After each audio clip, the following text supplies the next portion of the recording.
Hey everyone, what is up? Welcome back to another episode of Kurt on Cougs. Tonight we are previewing BYU's matchup with TCU as well as we're doing a little bit of a halftime check-in on BYU basketball versus UConn. Yeah, all that and a little bit more. To start off with, currently it is halftime between BYU and the UConn Huskies. This is a game being played at Madison. Wait, no, sorry, not. No, sorry, the Boston Garden. I think that's what it's called. I might be wrong. Yeah, huge game, of course, taking on the number 3 team in the country, UConn at halftime. BYU down 11 to the Huskies.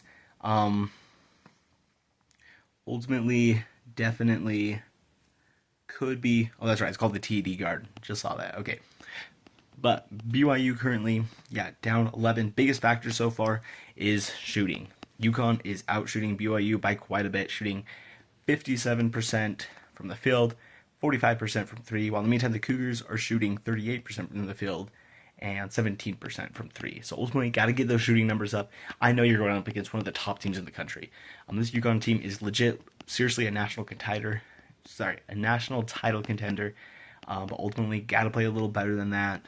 Some players that had a really good first half. Richie Saunders had 8 points to go along with 3 rebounds.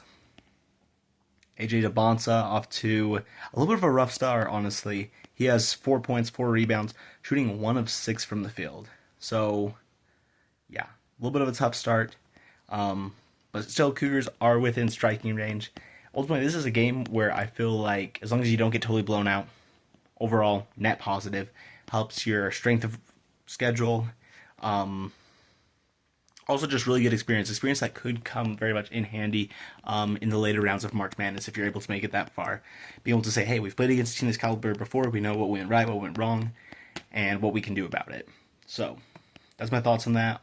Also, as well, looking back on last night, a couple results in BYU women's sport, one positive, one less positive.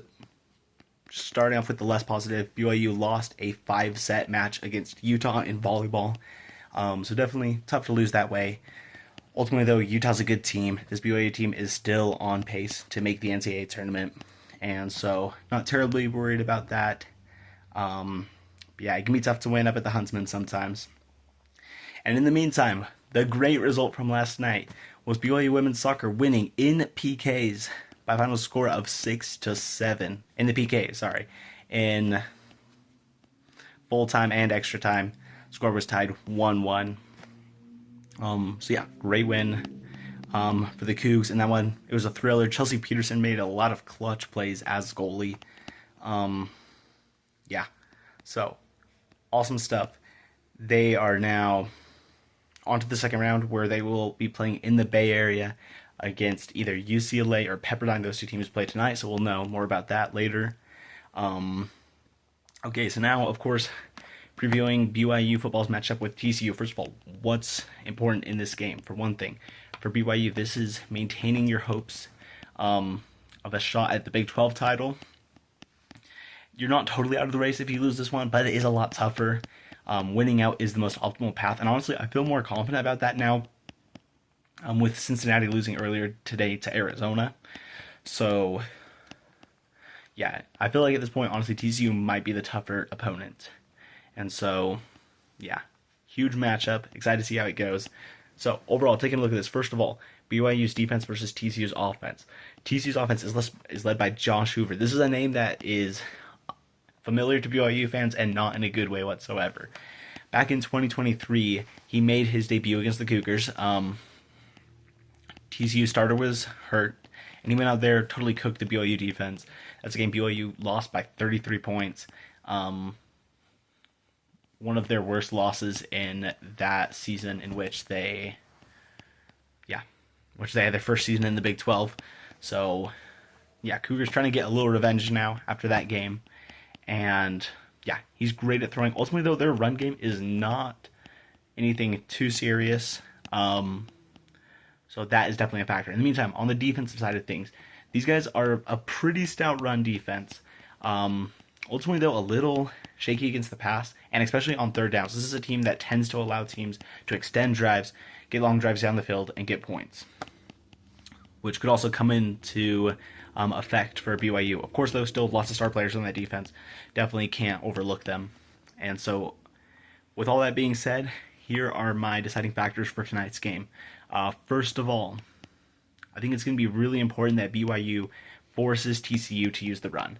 Limit the pass game, because in my opinion, if TCU is going to win this game, they're going to need to be great in the pass game, because I don't believe they have the run game to get it done.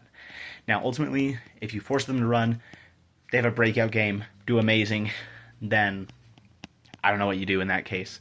I don't think that's going to happen. So ultimately, limiting the passing game to the point where they need the run game, I feel like is going to be huge. And then number two, I think it's going to be really important to convert on third downs. That's one of TCU's biggest weaknesses, is defending in those cases, something that BYU has also done pretty decently. So yeah, just set yourself up well, first, second down, and then on third down, get the yardage, keep it moving, control the ball. You do that, you should come out with a victory. And third, I know I say it all the time, I'm going to say it once again though, turnovers. These were a major factor in their loss against Texas Tech. Of course, even if you flip the turnovers in that game, BYU probably still loses, but it definitely would have been closer. So, yeah, those are my deciding factors for tonight's game. Also, my bold prediction for tonight is that the Cougars, they will have a successful game with turnovers. They will have 3 or more that they will force against the Horned Frogs. And ultimately, I believe Cougars come out on top in this one by a final score of something along the lines of like 31-24. I think it'll be close. It'll be tough. Ultimately, though, Cougars at home, they overall are just a lot more of a complete team. They're the more complete offense, more well-balanced, fantastic defense. One that I think will even give a great quarterback like Josh Hoover troubles. Yeah, so that is my prediction for tonight's game. Yeah, I'll be back later tonight to give a post-game cool down. Let's go Cougs.